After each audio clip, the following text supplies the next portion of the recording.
So hello friends, welcome back to Brainsters. आज की इस वीडियो में हम लोग पढ़ने वाले हैं reflection of light and it's law, यानी कि लाइट का रिफ्लेक्शन क्या होता है और इसके ऊपर कौन कौन से लॉ दिए गए हैं, कौन कौन से नियम दिए गए हैं। तो पहले हम लोग जान लेते हैं कि लाइट का रिफ्लेक्शन क्या होता है।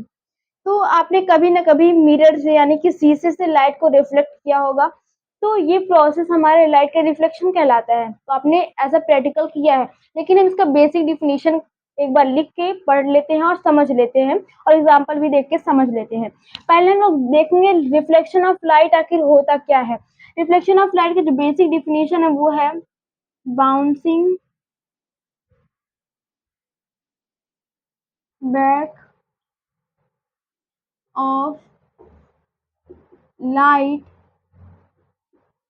From a solid surface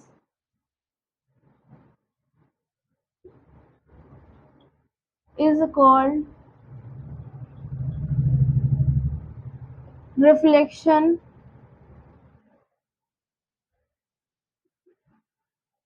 of light।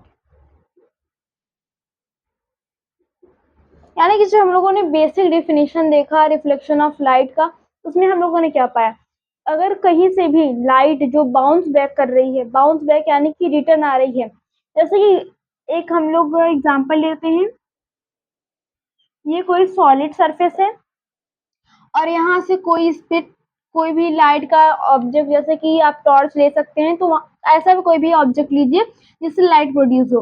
तो आप यहाँ से इसको लाइटिंग कर रहे हैं और यहाँ पे ये आके लाइट टकरा गई, यहाँ पर टकराई लाइट जब, तो उसके बाद ये लाइट इस डायरेक्शन में रिफ्लेक्ट होगी।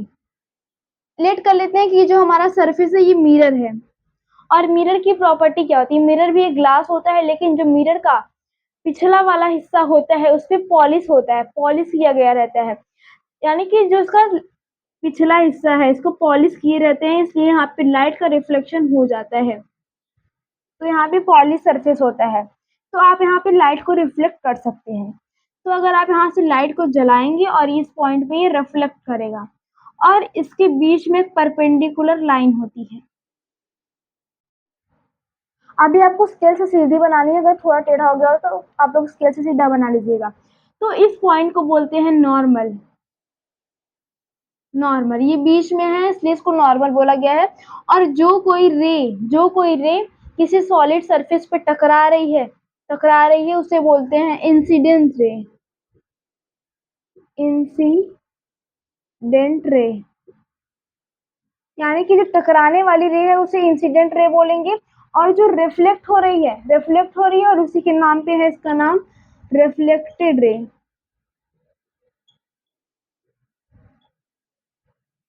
तो ये हमारे तीनों लाइंस हो गए जो मैंने इस पे ड्रॉ किए हैं। ये हमारा इंसिडेंट रे है जो कि यहाँ पे आने के बाद टकरा इस पॉइंट पे, उसके बाद यहाँ से रिफ्लेक्ट हुआ, और ये हमारा रे रिफ्लेक्टेड रे कहलाया। और इसके बीच में जो परपेंडिकुलर लाइन होती है उसे बोलते हैं नॉर्मल। और जिस पॉइंट पे ये रिफ्लेक्शन यानी कि इंसिडेंट रे टकराता है और वहां से रिफ्लेक्ट होता है, उस पॉइंट को बोलते हैं पॉइंट ऑफ इंसिडेंस। यानी कि इसी पॉइंट पे, जिस पॉइंट पे इंसिडेंट रे टकराती है और वहां से लाइट क्या करता है, रिफ्लेक्ट करता है, उस पॉइंट को बोलते हैं पॉइंट ऑफ इंसिडेंट। ये हमारा एक नॉर्मल फिगर था रिफ्लेक्शन ऑफ लाइट का। तो अब हम इस पे लॉ पढ़ते हैं। लॉ क्या पढ़ेंगे, इसका जो हमारा पहला लॉ है रिफ्लेक्शन रिफ्लेक्शन ऑफ लाइट पे दो दो लॉ दिए गए हैं। पहले को हम लोग पहले पढ़ लेते हैं, उसके बाद दूसरे वाले को पढ़ेंगे। पहले लॉ में क्या बताया गया है, जो ये इंसिडेंट रे है, रिफ्लेक्टेड रे है और ये नॉर्मल है, ये तीनों लाइन है और ये केवल एक ही प्लेन पे रहेंगी। अब मैंने प्लेन क्या लिया था, मिरर लिया था, एक ही प्लेन है, तीनों लाइन एक ही प्लेन पे है। ऐसा तो नहीं है कि तीन लाइन तीन प्लेन पे है, ये तीनों लाइन जो है वो एक ही प्लेन पे है। तो फर्स्ट लॉ यही बताता है, incident ray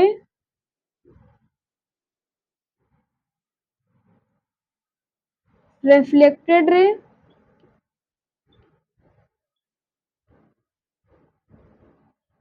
and normal lies in same plane।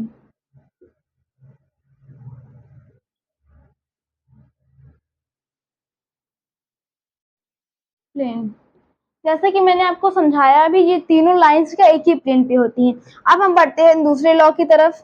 जो हमारा दूसरा लॉ है वो इसी फिगर पे बेस्ड है, दोनों लॉ इसी फिगर पे बेस्ड है, इसलिए मैंने आपको यही वाला सटीक फिगर बनाया है। तो आप दूसरा लॉ क्या है कि जो हमारा नॉर्मल और इंसिडेंट रे के बीच का जो एंगल होता है, अभी आप देखेंगे इंसिडेंट रे है और ये नॉर्मल है, इसके बीच एक एंगल बना है, इसे बोलते हैं एंगल ऑफ इंसिडेंस।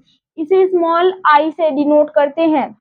और जो नॉर्मल और रिफ्लेक्टेड रे के बीच में एंगल बनेगा उसे बोलेंगे एंगल ऑफ रिफ्लेक्शन, इसे स्मॉल आर से डिनोट करते हैं।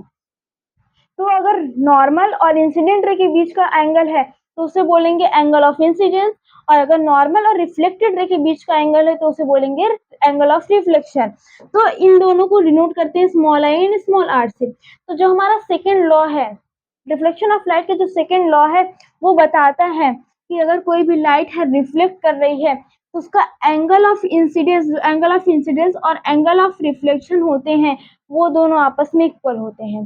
तो हमारा सेकेंड पॉइंट आपको मैंने समझा दिया, अब इसे हम नोट कर लेते हैं। This law state that angle of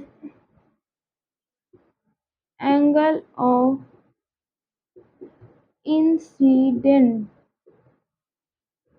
is equal to angle of reflection. जो मैंने ये एंगल ऑफ इंसिडेंट और एंगल ऑफ रिफ्लेक्शन आपको बताया है, तो मैंने आपको ये भी बताया कि एंगल ऑफ इंसिडेंस को स्मॉल आई से डिनोट करते हैं और एंगल ऑफ रिफ्लेक्शन को स्मॉल आर से डिनोट करते हैं। तो हमारा सेकेंड लॉ से ये एक इक्वेशन आता है जो बहुत ज्यादा जगह यूज होता है फिजिक्स में, कि एंगल ऑफ इंसिडेंट और एंगल ऑफ रिफ्लेक्शन जो होते हैं वो आपस में इक्वल होते हैं। तो ये था हमारा पूरा टॉपिक जो कि हम लोगों ने कवर कर लिया है। होप करते हैं आपको वीडियो अच्छी लगी होगी। अगर आपको वीडियो अच्छा लगा तो हमारी वीडियो को लाइक करें और हमारे चैनल ब्रेन बूस्टर को सब्सक्राइब करें। Thank you.